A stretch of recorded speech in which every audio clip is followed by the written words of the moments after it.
కొంతమంది వచ్చి సార్ అప్పుడు ఇవ్వాల్సింది ఏదైతే మాటల్లో ఉంటుందో ఆ మాటల ప్రకారం ఆల్రెడీ మా పేరెంట్స్ ఇచ్చేసారండి. ఆ తర్వాత మా పేరెంట్స్కి సంబంధించిన మెడికల్ ఎక్స్పెన్సెస్ కానీ వాళ్ళని చూసుకోవటం కానీ అన్నీ మేమే చూసుకున్నాము. సో డెఫినెట్గా మా మీద కొంత భారం పడి ఉంటుంది కాబట్టి ఫైనాన్షియల్గా మేము ఆల్రెడీ బిగ్గానే ఉన్నాము. అవతల మా sibling they are financially good, strong, settled, but still వాళ్ళు మా దగ్గర ఆస్తులు ఉన్న వాటిల్లో కూడా మళ్ళీ షేర్ కావాలని వస్తున్నారు. ఆ రోజు వాళ్ళు ఇచ్చి పంపిస్తారు. అన్ని బాధ్యతలు పడ్డ తర్వాత కూడా ఇది జరుగుతుందండి. మా పరిస్థితి ఏంటి? ఇప్పుడు నాకు 2 పిల్లలు ఉన్నారు, ఏం చేయాలి అని చెప్పేసి చాలా మంది సఫర్ అయిపోతుంటారు. నాకు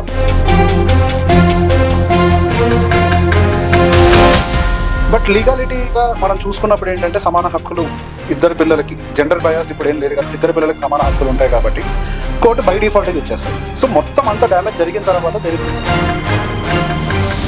సో బేసిక్ అసలు పేరెంట్స్ అంతా హెల్తీగా ఉన్నప్పుడే అసలు వీళ్ళెందుకు ఇదంతా అని చెప్పేసి చాలా ఇదిగా మాట్లాడతారు. దేశీ విలువలు ఏంటి ఉపయోగం అని. విలువ లేకపోతే ఎన్నో కేసులు చూసాను. Raymonds, that is a very sad story. One of the biggest ఎంపైర్ని సృష్టించారు. పిల్లల మీద ప్రేమతోటి నా కొడుకే కదా అని ఆశ ఏమైంది? తండ్రిని బయటికి చూసాడు. ఒక సామ్రాజ్యాన్ని సృష్టించిన ఆయన అనాథలాగా నిద్రపోయే పరిస్థితి. నేను అందుకే ప్రతి పేరెంట్కి చెప్తాను,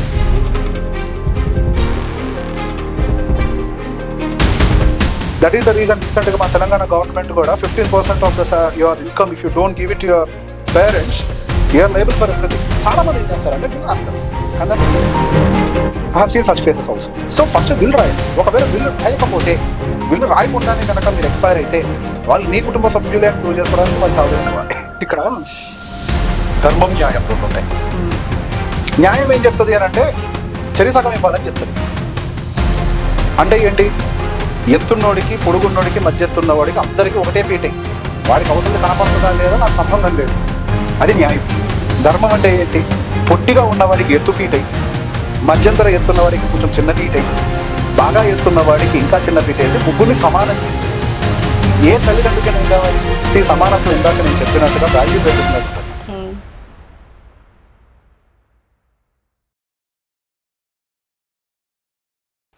hi Revanth. Hello. So these days ఈ ఇష్యూస్ ఎక్కువ చూస్తున్నాము. సో ఏంటంటే ఫ్యామిలీలో 2 చిల్డ్రన్ ఉన్నారనుకోండి. సో ఆడపిల్లకి పెళ్లి చేసి పంపించేస్తారు. So at that point of time వాళ్ళకి రావాల్సిన ఏంటో చెప్పేస్తారు, ఇచ్చేసి క్లియర్ చేసేస్తారు. సో సడన్ గా పేరెంట్స్ ఎక్స్పైర్ అయ్యారు అనుకోండి, అప్పుడు ఇంకా అదర్ చైల్డ్ కి రావాల్సిన పోర్షన్ లో కూడా వీళ్ళు నాకు కూడా కావాలి అని చెప్పి వస్తున్నారు. సో షేర్ కావాలి అని చెప్పి.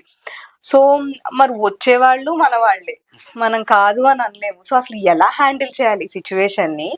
అండ్ అసలు ఈ విల్ ఎలా రాసుకోవాలి? అసలు ఏంటి అంటే అసలు దాన్ని ఎలా హ్యాండిల్ చేయాలి? రీసెంట్ గా నేను కూడా ఇట్లాంటి కేసెస్ కొంచెం రిపీటెడ్ గానే చూస్తున్నాను. చాలా మంది ఇట్లా కొంతమంది వచ్చి సార్ అప్పుడు ఇవ్వాల్సింది ఏదైతే మాటల్లో ఉంటుందో ఆ మాటల ప్రకారం ఆల్రెడీ మా పేరెంట్స్ ఇచ్చేసారండి. ఆ తర్వాత మా పేరెంట్స్కి సంబంధించిన మెడికల్ ఎక్స్పెన్సెస్ కానీ వాళ్ళని చూసుకోవటం కానీ అన్నీ మేమే చూసుకున్నాము. సో డెఫినెట్గా మా మీద కొంత భారం పడి ఉంటుంది కాబట్టి ఫైనాన్షియల్గా మేము ఆల్రెడీ వీక్గానే ఉన్నాము. అవతల మా sibling they are financially good, strong, settled, but still వాళ్ళు మా దగ్గర ఆస్తులు ఉన్న వాటిల్లో కూడా మళ్ళీ షేర్ కావాలని వస్తున్నారు. ఆ రోజు ఆల్రెడీ ఇచ్చి పంపించారు.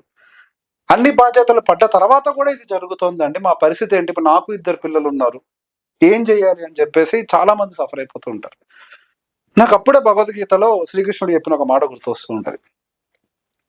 అర్జునుడు శ్రీకృష్ణుడు ఒక మాట అడుగుతారు, యుద్ధం చేయాలి అని అంటే అవతల ఉంది కూడా నా వాళ్లే కదా, నేను ఎలా యుద్ధం చేయాలి అని. అప్పుడు శ్రీకృష్ణుడు ఒక మాట అంటారు, నీ వాడై ఉండుంటే నీ వెనకుండేవాడు, నీకు తోడుగా ఉండేవాడు. ఎప్పుడైతే నీకు ఎదురుగా నిలబడ్డాడో వాడు యుద్ధానికి సిద్ధమైనట్టే, నువ్వు ధర్మంగా యుద్ధం చేయాల్సిందే అని. ఇంకా there is no solution, it will go to court. అది కోర్టుకు పోతుంది. బట్ లీగాలిటీగా మనం చూసుకున్నప్పుడు ఏంటంటే సమాన హక్కులు ఇద్దరు పిల్లలకి, జెండర్ బయాస్డ్ ఇప్పుడు ఏం లేదు కదా, ఇద్దరు పిల్లలకి సమాన హక్కులు ఉంటాయి కాబట్టి కోర్టు బై డిఫాల్ట్గా ఇచ్చేస్తుంది. సో మొత్తం అంత డ్యామేజ్ జరిగిన తర్వాత there is no repair, only settlement. ఇద్దరు కూర్చొని మాట్లాడుకుని ఏదైనా జరిగితే సెటిల్మెంట్ జరుగుతుంది తప్పించి ఇక there is no stop here. ఇట్లా రకరకాల కేసులు చూసాం. సో బేసిక్ అసలు పేరెంట్స్ అంతా హెల్తీగా ఉన్నప్పుడే అసలు వీళ్ళెందుకు ఇదంతా అని చెప్పేసి చాలా ఇదిగా మాట్లాడతారు. దేశీ విలువలు ఏంటి ఉపయోగం అని. విల్లు లేకపోతే నువ్వు నీ కడుపున పుట్టిన, నీ గర్భంలో పెరిగిన, నీ గర్భాన్ని పంచుకున్న ఆ ఇద్దరు బిడ్డలే కొట్టుకోవడం మొదలు పెడతారు. చిన్న విల్లు నీకు ఆ రోజు చాలా చిన్న చూపులాగా కనిపించి ఉంటుంది. అందుకే విల్లు అనేది చాలా క్లియర్. ఒకవేళ మీరు సంపాదించిన ఆస్తి అయినట్లయితే ఆడపిల్లకి ఏమి ఇవ్వాలి పేరుతో సహా నీట్గా, మగ పిల్లవాడికి ఏమి ఇవ్వాలి పేరుతో సహా నీట్గా, ఒకవేళ హస్బెండ్ గా నాకు ఏదైనా జరిగితే నెక్స్ట్ నా భార్యకి ఏం వెళ్ళాలి నీట్గా, అదంతా కూడా ముందే ఫ్రేమ్ చేసేసి ఉంచాలి. నా భార్యకి సంబంధించిన ఆస్తి ఎవరైతే వాళ్ళని చూసుకుంటారో, భార్య అవ్వచ్చు లేకపోతే ఎవరైనా స్పౌస్, లెట్స్ సే స్పౌస్, అది మగ ఆడ ఎవరైనా అవ్వచ్చు కదా, ఆ స్పౌస్ కి సంబంధించి ఎవరైతే వాళ్ళని ఆఖరి కట్టదాకా చూసుకుంటారో అది వాళ్ళకి వెళ్ళే విధంగా రాస్తే అప్పుడు అది డీసెంట్ ఇది అవుతుంది. ఎన్నో కేసులు చూసేది Raymonds. That is a very sad story.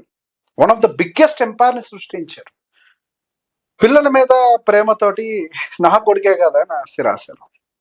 ఏమైంది? తండ్రిని బయటికి చూసాడు. ఒక సామ్రాజ్యాన్ని సృష్టించిన ఆయన అనాథలాగా మిగిలిపోయే పరిస్థితి.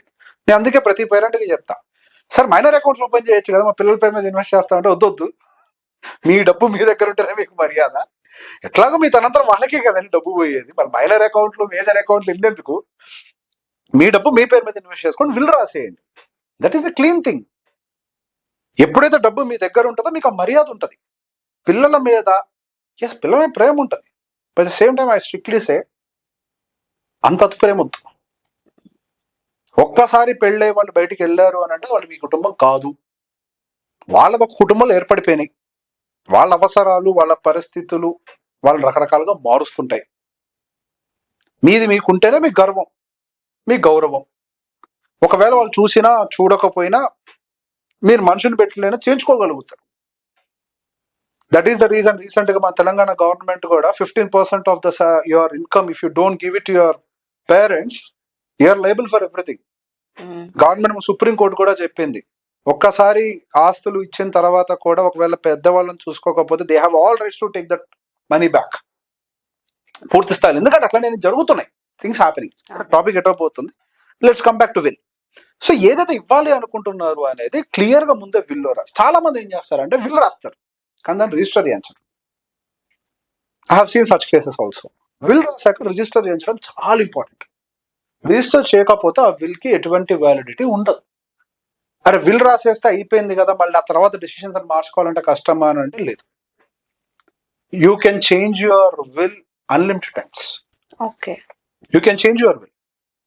అన్ని బాగున్నప్పుడు ఒకరికి అట్లా ఒకరికి ఇట్లా రాసుకుని ఉండొచ్చు, తర్వాత పరిస్థితులు మారు ఉండొచ్చు. పరిస్థితులు మారటం వల్ల ఒకరికి ఎక్కువ ఇవ్వాల్సిన పరిస్థితి రావచ్చు, చూసుకోవటం అవ్వచ్చు, ఆర్థిక పరిస్థితులు అవ్వచ్చు, ఒకరికి ఇవ్వాల్సిన పరిస్థితి రావచ్చేమో. You can change your will.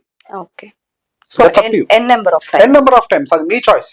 Okay, మీరు స్పృహలో ఉన్నంత వరకు మీరు విల్ చేంజ్ చేసుకోవచ్చు. సో భయపడాల్సిన అవసరం లేదు, ఒకసారి రాసేస్తే అయిపోయింది అని చెప్పేసి. ఓకే, సో ఫస్ట్ విల్ రాయండి. ఒకవేళ విల్ రాయకపోతే, విల్ రాయకుండానే కనుక మీరు ఎక్స్పైర్ అయితే వాళ్ళు నీ కుటుంబ సభ్యులే అని ప్రూవ్ చేసుకోవడానికి వాళ్ళు చాలా దూరం పోవాలి. ఓకే, అది ఇంకా పెద్ద ప్రాబ్లం. సాధ్యమైనంత వరకు డీటెయిల్ గా విల్ రాసేస్తే పేపర్ వర్క్ కంపారిటివ్లీ లెస్ ఉంటుంది. ఓకే, లేకపోతే నేను ఆయన కొడుకునే ప్రూవ్ చేయడానికి సమ్టైమ్స్ కోర్టుకు కూడా వెళ్ళాల్సి వస్తుంది. సో ఖచ్చితంగా విల్ అనేది మ్యాండేటరీగా ప్రతి ఒక్క ఫ్యామిలీలో ఉండాలి. ఒకవేళ ఏదన్నా జరిగితే ఈ డబ్బు ఎలా వాడాలి అన్న దానికి సంబంధించి, ఎవరెవరికి వెళ్ళాలి అన్న దానికి సంబంధించి రాయకపోతే అయితే మీ భార్య ఇబ్బందులు పడవచ్చు, లేకపోతే ఇద్దరు పిల్లల్లో ఒక పిల్లవాడికి అన్యాయం జరగచ్చు, అది ఎటైనా జరగచ్చు. మీ దృష్టిలో పిల్లలు ఇద్దరు ఒకటే. మొన్న ఈ మధ్య చూస్తూ ఒక సాంగ్ విన్నా, నాకు చాలా బాధ అనిపించింది. ఒక తల్లి గర్భంలోనే పెరిగాం, మన ఇద్దరిలో ప్రవహించేది ఒకే రక్తం. చిన్నప్పుడు నన్ను ఎవడేదంటే నీకు పౌరుషం రోషం పొంచుకొచ్చి వచ్చేసి నువ్వు కొట్టడానికి వెళ్ళిపోయేవాడివి. ఈ రోజు ఏంటి, ఏదో ఒక చిన్న కాగితం ముక్క కోసం మనిద్దరమే కొట్టుకుంటున్నాం. వాళ్ళిద్దరు అట్లా కొట్టుకోవడానికి గల కారణం వాళ్ళిద్దరు కాదు, నువ్వు క్లారిటీ ఇవ్వకపోవటం, నువ్వు క్లియర్ గా రాయకపోవటం. నువ్వు రాసేసి ఉన్నట్టు వాళ్ళిద్దరు కొట్టుకునే వాళ్ళు కాదు. మీరు గమనిస్తే ఏ ఇంట్లో అయితే ఆల్రెడీ రాసేసి ఉంటారో అక్కడ కొట్టుకోరు. ఎక్కడైతే క్లారిటీ ఉండదో ఆ ఇంట్లో కొట్టుకుంటూనే ఉంటారు. కరెక్ట్. సో ఇప్పుడు కొంచెం కొంతమంది ఏం చేస్తారు, ఒక చైల్డ్ బాగున్నారు అనే వాళ్ళకి కొంచెం తక్కువ, ఒక చైల్డ్ అంత బాగలేదు అనుకున్నప్పుడు కొంచెం ఎక్కువ అన్నట్టు ఇస్తారు. సో దాని గురించి కూడా ఫైట్స్ జరుగుతూ ఉండడం మనం చూస్తూ ఉంటాం. ఇక్కడ ధర్మం న్యాయం రెండు ఉంటాయి. న్యాయం ఏం చెప్తుంది అని అంటే చెరి సగం ఇవ్వాలని చెప్తుంది. అంటే ఏంటి, ఎత్తున్నోడికి పొడుగున్నోడికి మధ్య ఎత్తున్నవాడికి అందరికి ఒకటే పీటే, వాడికి అవతలది కనపడుతుందా లేదా నాకు సంబంధం లేదు, అది న్యాయం. ధర్మం అంటే ఏంటి, పొట్టిగా ఉన్నవాడికి ఎత్తు పీటై, మధ్యంతర ఎత్తున్నవాడికి కొంచెం చిన్న పీటై, బాగా ఎత్తున్న వాడికి ఇంకా చిన్న పీటేసి ముగ్గురిని సమానం చేయి.